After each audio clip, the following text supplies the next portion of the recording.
لیکن آپ کی بات بالکل درست ہے کہ میجورٹی ان میں سے ویوز کے لیے کرتے ہیں اور وہ کسی حد تک جا سکتے ہیں. میرے پاس بھی اس قسم کے لوگ آئے ہیں اور مجھے پتا ہے کہ ظاہر ہے کہ میں ایک دین کے حوالے سے ایک پلیٹ فارم تو ہے لیکن پریکٹیکلی اس وقت ایک سیلیبریٹی بھی بن چکا ہوں اور لوگ یہاں سے فیم حاصل کر کے بعد میں اپنا یوٹیوب چینل چلانا شروع کر دیتے ہیں اور دین کو وہ پش دکھاتے ہیں. لیکن ہم کیا کریں, قانون تو اندھا ہے. ہمارے پاس جو بھی دین کے لیے آتا ہے میں کہتا ہوں چلے میں کسی بہانے سے کوئی دین کے لیے آیا میں دین اس کو بتاؤں. ہاں دوسری یا تیسری بار اگر وہ آتا ہے تو پھر میں اس سے پہلے باقی لوگوں کو پریفر کروں کہ جو لوگ ابھی یہاں پہ نہیں آئے اور انہیں پوڈ کاسٹ دوں تاکہ ان کے پلیٹ فارم سے بھی ہو سکتا ہے ان میں سے بھی کوئی خیر نکل آئے. سر معاشرے میں بڑا ٹرینڈ ہے ایک کہ کسی بندے سے کہو نا, میں نے بہت تجربہ کیا زندگی میں, آبزرویشن ہی ساری زندگی کیا اور کام کوئی نہیں کیا میں نے, فضول لوگ کہتے ہیں کام ہے, کہ جس سے کہو نا یار تم 5 وقت کی نماز بھی پڑھتے ہو, وہ فلاں غلط کام بھی کرتے ہو, تم وہ مطلب مرچوں میں پاؤڈر بھی ملا رہے ہو, فلاں کام بھی تو جواب پتا اکثر یار نماز اپنی جگہ پہ, وہ کام اپنی جگہ پہ. اس کا ذرا قوم کو بتائیں کہ یہ کیا مطلب فارمولہ طے ہو گیا ہمارے معاشرے میں. ان کو یہ بتانا چاہیے کہ رزق حلال کے حوالے سے اکاؤنٹیبلٹی کرنے والا بھی خدا وہی ہے جس خدا نے آپ کو 5 وقت نماز کا حکم دیا ہے. یہ نہیں ہے کہ نمازوں کا خدا اور ہے, روزوں کا خدا اور ہے, رزق حلال کا خدا اور ہے. یہ بہت سینسٹیو میٹر ہے. رزق حلال جو ہے یہ اسلام میں حقوق العباد کے حوالے سے سب سے زیادہ ایمفیسائز جس کے اوپر کیا گیا ہے اس میں رزق حلال ٹاپ پہ آتا ہے. کیونکہ جب آپ رزق حرام کماتے ہیں نا تو صرف اللہ کا حق نہیں آپ توڑ رہے ہوتے بلکہ آپ کسی کو نقصان پہنچا کے, کسی کو ونریبل کر کے, صحت کے پوائنٹ آف ویو سے یا کسی اور معاملے میں, اور آپ اپنا بینیفٹ حاصل کر رہے ہوتے ہیں. قرآن حکیم میں سورۃ النساء میں اللہ تعالیٰ نے فرمایا کہ جو لوگ یتیموں کا مال ناحق کھاتے ہیں وہ اپنے پیٹوں میں جہنم کی آگ بھر رہے ہیں. حالانکہ بظاہر وہ آگ نہیں ہے, وہ ڈورمنٹ پوزیشن میں, آخرت میں وہ مال جو ڈالا ہے نا وہ آگ بن جائے گا. صحیح مسلم میں ایک حدیث ہے, نبی الاسلام نے فرمایا جس نے ملاوٹ کی وہ ہم میں سے نہیں. اور پوری حدیث یوں ہے کہ نبی الاسلام ایک اناج کے ڈھیر کے پاس سے گزرے, آپ نے اپنا مبارک ہاتھ اس میں داخل کیا تو انگلیاں گیلی ہو گئی. آپ نے فرمایا یہ کیا ہے؟ اس نے کہا یا رسول اللہ رات کو ہلکی سی بارش ہوئی تھی تو پانی اس کے اندر چلا گیا, اوپر سے یہ خشک ہے لیکن اندر سے گیلا ہے. تو آپ نے فرمایا تم نے یہ گیلے والا پورشن اوپر کیوں نہیں کیا کہ لوگ اس کے عیب کے اوپر مطلع ہوتے. پھر آپ نے 7 جملہ بولا جس نے ملاوٹ کی وہ ہم میں سے نہیں. اچھا آپ دیکھیں یہ اتنا بڑا سبق تھا جو اوائل اسلام میں مسلمانوں نے لیا. دنیا میں سب سے بڑا اسلامک کنٹری آبادی کے لحاظ سے انڈونیشیا ہے. اب پاکستان کی آبادی ان کو کراس کر گئی ہے.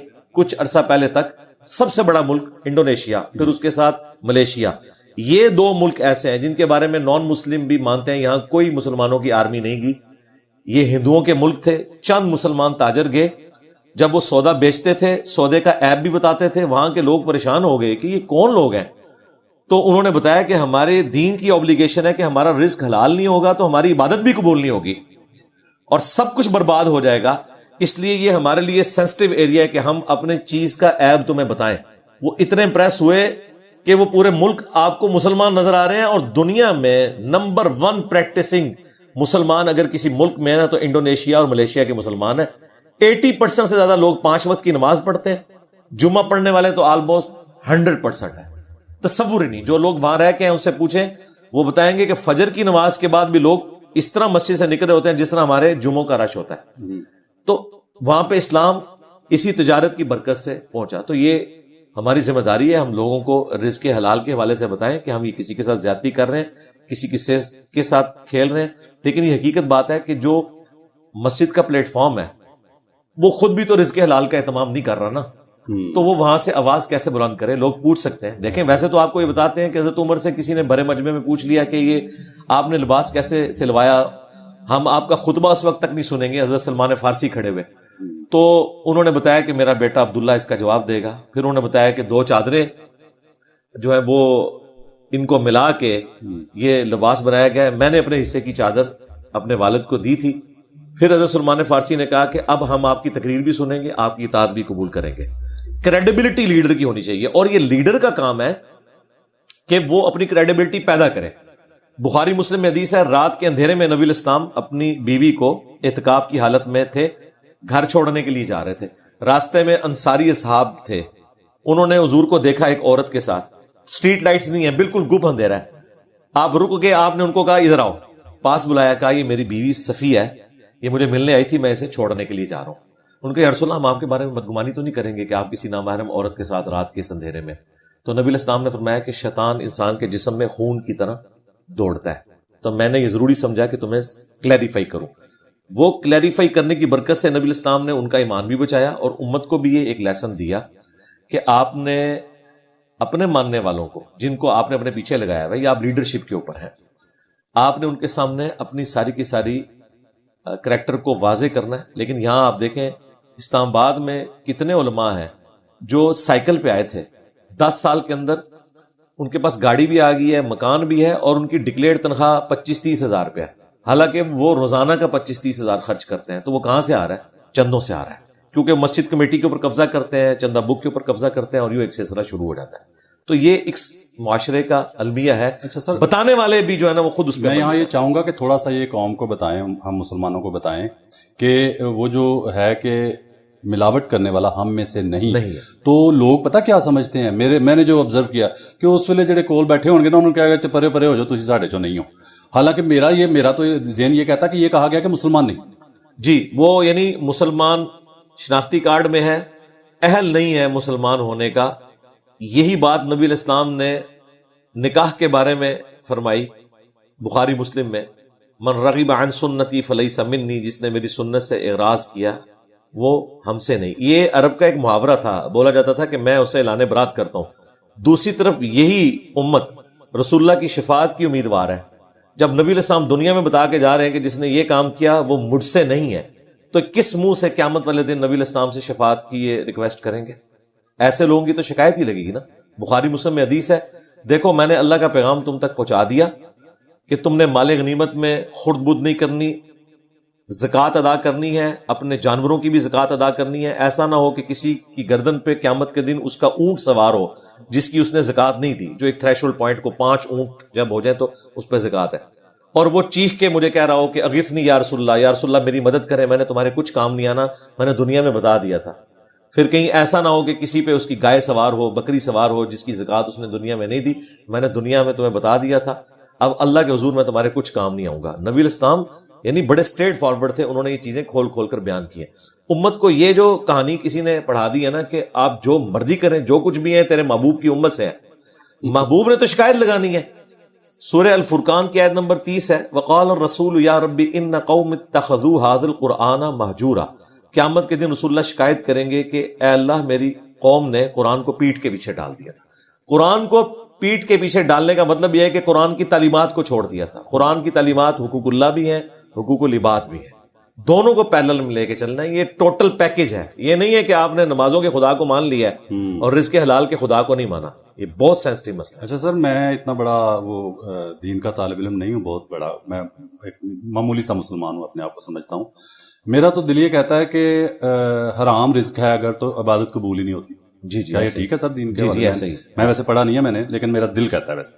جی ایسا ہی ہے, ایسا ہی ہے. لیکن اس کی بنیاد کے اوپر ہم کسی شخص کو یہ نہیں کہہ سکتے کہ اب چونکہ وہ حرام کما رہا ہے تو نماز پڑھنا بھی چھوڑ دے. وہ اپنا کام جاری رکھے. قرآن میں آئے کہ بے شک نماز بے حیائی اور برے کاموں سے روکتی ہے. ہو سکتا ہے کہ عین ممکن ہے کچھ عرصے بعد اس میں کوئی تبدیلی آ جائے. ظاہر ہے یہ تبدیلی آنا یہ بڑا مشکل کام ہے جب تک آپ فیصلہ نہیں کریں گے. دیکھیں لوگ سر فیصلہ اسی وجہ سے, معذرت کے ساتھ, فیصلہ اسی وجہ سے نہیں ہوتا یہ کہ یہ ٹرینڈ بن گیا ہے کہ نمازاں اپنی جگہ تے نے تو اپنی جگہ. میرا خیال ہے یہ اپنے آپ کو دھوکہ دینے والی پرانی فلم تھی ایک سنتوش کمار کی, وہ میرے سامنے اس کا ایک ٹائٹل سا گزرا کہ وہ اس دور میں نا, ہم تو پتہ نہیں پیدا بھی نہیں ہوئے تھے, اس وقت بلیک اینڈ وائٹ دور تھا. تو فلم میں تھی ان کی سنتوش کمار کی اور کوئی اور پاکستانی ہیروئن تھی. تو اس میں وہ ڈاکو ہوتا ہے, تو وہ ڈاکہ ڈالنے آتا ہے گھر میں. تو جب وہ اپنا سامان سمیٹ رہا ہوتا ہے نا تو اذان کی آ جاتی ہے آواز. تو اذان ہوتی ہے نا, تو وہ جو ہیروئن ہوتی ہے نا فلم کی, وہ اس گھر میں ہوتی ہے جس گھر میں ڈاکہ ڈالنے گیا ہوتا ہے وہ. تو وہ دیکھتی ہے کہ اس نے نا اذان ہوئی تو وہ اپنا کام چھوڑ کے تو مسلح بچایا ڈاکو صاحب نے, ٹھیک ہے, کمرے میں, اور نماز پڑھنی شروع کر دی. تو وہ امپریس ہو کے تو اس کے ساتھ پھنس گئی, ٹھیک ہے, ہیروئن بن گئی فلم کی. تو اس فلم کا ایک ڈائلاگ بڑا مشہور ہوا اس دور میں, شاید اس نے بھی کافی زیادہ بیڑا گرک کرنے میں ہمارے معاشرے کا جو نا رول ادا کیا اس میں, کہ وہ اس سے کہتی ہے کہ وے تو مطلب ہے کہ ਮਾਰਨ ਡਾਕਾ ਆਇਆ ਮੈਂ ਤੇ ਕਹਿੰਦਾ ਜੀ ਜਿਹੜਾ ਉਹ ਹੈ ਉਹ ਮੇਰਾ ਕਾਰੋਬਾਰ ਹੈ,